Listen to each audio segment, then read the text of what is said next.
Stay tuned to see how we violate this Bock with a large metallic pole-shaped object. Malt and bread and a pizza crust and all the Pizza good. crust. And he pulls out this beer, and it's this, and I said, "What?" This is like the perfect sort of like training wheels to get onto that.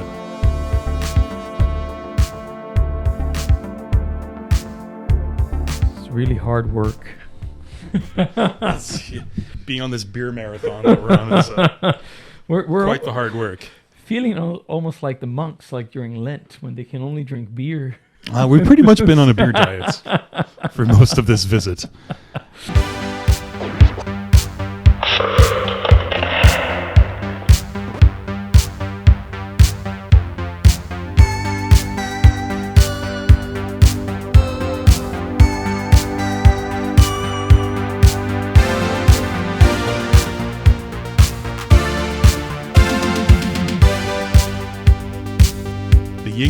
The Yinger has made a Bock beer, and this was a bit of an elusive beer, man. Right? You didn't know this existed, but then you had an encounter in your backyard during a barbecue. I did. I had some friends over. This very good friend of mine came over, and he always has specialty beers that he brings with him In a backpack? In a backpack. The He beer came in with backpack. a Beer pack. backpack, exactly. The beer pack. And he tells me, "Wait, there's a beer I want you to try." Right. And he pulls out this beer, and it's this. And I said, "What? Where did you get it? Like, what is this?" I was just flabbergasted right away, right? And he tells me, "Oh yeah, you went to this the Drafthaus that they opened down in Tampa, and they have it there, and I tried it. It's delicious. So here, this is my last can. Please have it." So I shared it with a good another beer friend. Yeah, right. Like it was such an amazing friend. So thank you, Ryan. Thank you for introducing me to that. The good thing is that Everybody needs a Ryan in their life. You really need. Yeah. You need it. And then, my friend, I'll let you continue the story because how does it continue from there? Yes. Okay. So then what would happen was I came down to visit, and you said that this isn't available anywhere in stores over here. You'd never seen it before, but then you got word from your beer friend Ryan, good old beer archangel Ryan, who told you, gave you this information. Archangel. Yes. Yes. And so what we did was he surprised me. We went to the Yuengling Drafthaus the first night we were here, and we picked up a, what do you call it? Suitcase, right? Like a little luggage, 12-pack. a little 12-pack. Yeah, he picked up a little beer case. a little beer case of the Bock. Well, there were multiple reasons why we wanted to get the Bock. I wonder if the caramelization episode has aired by now. I don't know. Future Us, I don't know. Has it aired already? Has it? Maybe. Well, if it has, check it out. then We'll you put a know link. you know why we Maybe needed up the here. Bock. Maybe up here. Yeah, why we needed 12 Bocks. And if you haven't, keep an eye open because we're going to do some funky things to the Bock. The Bock is going to be violated in a way that that only right beers should be. That's right. Yes, and so we picked up the Bock and we tried it there on draft, and it was delicious. And it's light for a Bock. It's actually it's 5.3% ABV, which we had to look up because it doesn't say anywhere on the can, which is interesting. It doesn't. No. It tries to trick you. It wants you to think that it's stronger than it is. This is just inviting you. I am calling going to you. read my beer notes. So the reason this is only available in select places. It's only available in Delaware. I'm assuming D is Delaware, right? I'm a Canadian. I'm assuming. I think it is. It's not Denmark, right? No, that I'm pretty sure about. It will be DK. Yeah. It's only available in Delaware, Indiana, Kentucky, Maryland, New Jersey, Ohio, Pennsylvania, and the Yuengling Drafthaus in Tampa, Florida. Specifically. Just Tampa, where we happen to go. So this is a very elusive Bock. And so, what can you? I know we've talked about Bocks kind of briefly on the channel before, but I'm going to put you on the spot. If anybody doesn't know what a Bock style is, what would you tell them? Ooh, that's a very nice question. But what could we say? Like Bock is a style that was originated in the town of Einbeck. Yes, right? that's right. That Einbeck, exactly. In Germany. Yeah. That's where it originates from. And it usually can be associated flavor-wise with a slightly maltier, slightly more roasted and richer style compared to the classic like Munich Helles or, even if you're thinking about a Dunkel, think about like a Dunkel that has like a little bit more richness. So it's a little bit higher in IBV, a little bit more rich on the malt side. A little bit sweeter. Also good descriptor. Yeah. The other important thing, obviously, why is it called Bock, which is the reason why we have like this nice image here on the can is because being from the town of Einbeck, A lot of people in the northern part of Germany were referencing to those beer as like being from the time of Einbeck, that eventually became and turned into Bock. So the Bock style beer that then evolved, and that's what it's known for today. Is that a good introduction, my friend? What would you say? I would say. And actually, no. And if you go back and watch the second to last episode of Beer Brackets of the Month that we did, I drank the Einbecker, the original Bock from the town of Einbeck. So if you're curious, check it out.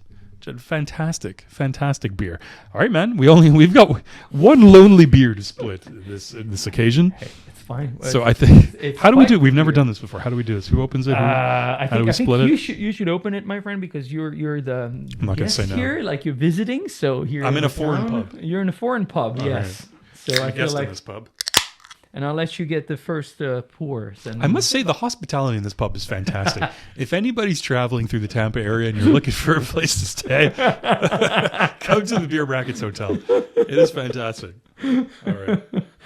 We'll list it on Airbnb and Yelp and other in a moment. Find the links down below. Oh, thank you so much. That's so kind. Look at this. Oh no, I poured it all out. It's okay. We have more. We can get some. Open another one. What a problem.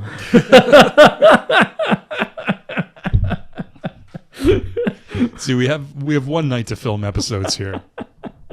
And so we're trying to pace ourselves and get through as many of these as we can. But I guess we'll have to open another box. That's okay. Cheers. Aroma cheers. Aroma cheers. The first thing that I think when I smell it is Yuengling. So it does. You can tell that it's Yuengling. Distinctive Yuengling smell. But then it also has like these very distinct roasted notes on the side. They're not super prominent on the nose, but they're there. Like you can taste it. There's like almost like a burnt bread crust on it a little bit. Very burnt. But the main characteristics really are the hops, the Yuengling hops. I don't even want to know what variety it is. It's just like Yuengling hops. That's what it is. This is Yuengling. It smells like Yuengling. I think it does. It said somewhere. It's the Yuengling hops. It doesn't matter. It doesn't matter. It's the Yuengling hops. Everybody knows what if you've had a Yuengling. If you've had a Yuengling, it's a unique combination. Yeah, that's right. It's tough. Like I was thinking, we're just drinking. No, we've got to score it. Yeah, I know. That's tough. I think, my friend, I'm going to start with the 2 because it's not a middle of the road beer. It's one that it definitely stands out, and it's something that it's unique enough, and maybe it's because like it's a novelty in a sense, but it also is very well made. Like I like Yuengling to begin with, so obviously that helps. But this almost like brings in a slightly different character to it that makes it very enjoyable. What do you think? It's funny that you said that because I hadn't pinpointed that to begin with, that it actually does really smell like a Yuengling. It does. Like that base smell of a Yuengling. It is a Yuengling. But then you add to that like a very, like you said, like a very sort of blackened, like burnt toast. So like the bitterness that you associate with that and like blackened. I think 2's fair. Yeah, I'm going to stick with the 2 on that one for sure. Cheers, my friend. Cheers, buddy. Cheers. See what we think. Okay.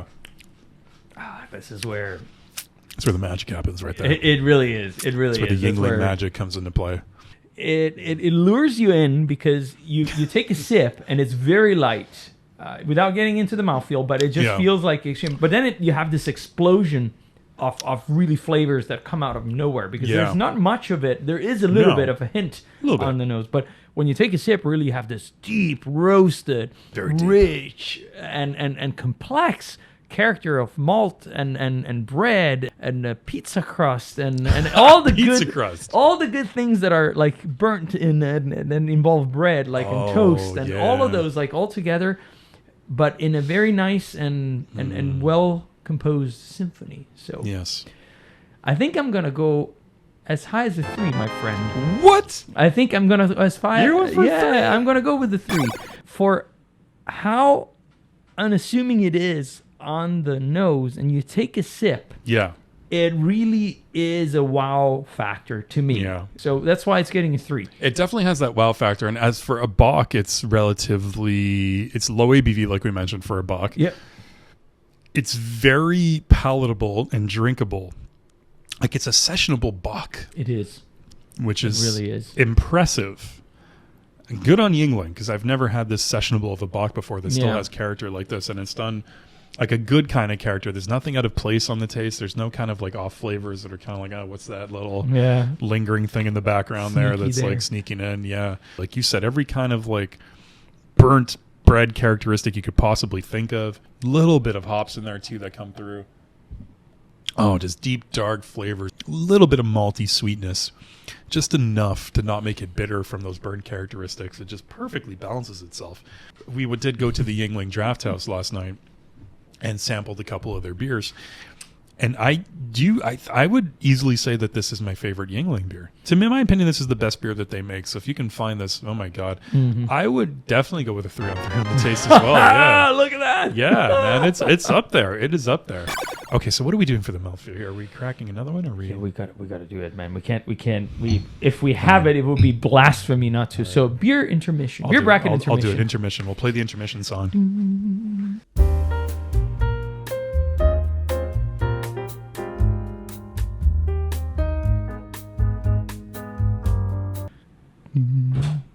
You've been dancing the whole time. Yeah, kind of. You danced through the whole intermission. That's impressive. No. That's our first ever beer brackets intermission. Look. See. Well, actually, no. We took an intermission during the Kilkenny episode. Did we? But yeah, but it wasn't. I don't want to get your hopes up because I know you haven't watched it yet. But it's not. It wasn't like an official intro. But I had to. Actually, I don't want to spoil it for you. Okay, if you've seen it, you know. We'll okay. see. Well, that's a good thing for future me. Will know. Look at this. Look at this. Well, look at that. There you go. Thank you. You have been refreshed with vigor. Cheers. Oh, that carbonation is pretty lively. It's nice. It's present. Cleanses the palate very nicely. Leaves like that layer of slight roastiness on it. Mm-hmm. I will say there is a ever so slightly lingering sweetness that sticks a little bit. 2.5, my friend. 2.5. The only reason why it's not getting a 3 is that lingering sweetness, which is also characteristic to the style. But yeah, exactly. It's characteristic of the style, so it's like it's kind of hard to grade this one in that sense because it's like what more do you want from it? But if it's nice. It's got like a little burst of carbonation at first. It doesn't last too long. It's there. It's present. It's not flat. It's not like thick and oily by any stretch of the imagination. Definitely not. It's refreshing. It's very, very refreshing. That was the first thing I noticed about it actually when we first tried it in the Drafthaus. I was like, this is like it's like a palate cleanser. Yeah. I would like a little bit more character out of it, I think. Mm-hmm. If I really had to be picky and think what would be the perfect version of this that I could possibly imagine, I would like some kind of mouthfeel to stick around a little bit more, whether it be a little bit more of an active of carbonation or a little bit more body to the beer maybe. But I think I'm going to go with a 2. I think 2 is fair. I think this beer is like, with the taste being an exception, I think 2 is kind of like so far my baseline on it. I think it's kind of at that point. But now at the finish, but I think. Finish. One of my favorite thing when it comes to this style or this broad category, it has like this lingering roasted bread character. It does, yeah. And it just like stays there the whole time. I know. And when you take the sip all the way to the end, and we are not doing that right now, but we had yesterday the pleasure to pair it also with food. We did, and it was just like also another. It paired very well. It paired extremely well. So just goes to show also like how like the character is built in like in a multi-layered way. So yeah. I really think the finish is the almost like showcasing this roasted character in a multifaceted way. And I love that. Like, so I'm going to actually stick with the 3, my friend, because I really like that. It's very well done. So it's pretty high scores we're getting. Wow. Somebody's in love with the Jingerbock. What I really like is after you take a sip, there's like a almost like a chocolatey note that it lasts for like 2 seconds, and then that's gone, and then you get the Yinger hops. You get those Yuengling hops. Yeah. What we're gonna the Yuengling hops. Yeah. It's really nice. I can't bring myself to go as high as a 3 on it. I think I'll do a. Wow, it's good. The only thing is it's subtle. I mean, there's character there, but it's subtle. So I'm kind of hesitant to go a little too high on the score just for that. I'll go 2.5. 2.5. I think 2.5 is fair. That's still a very high score.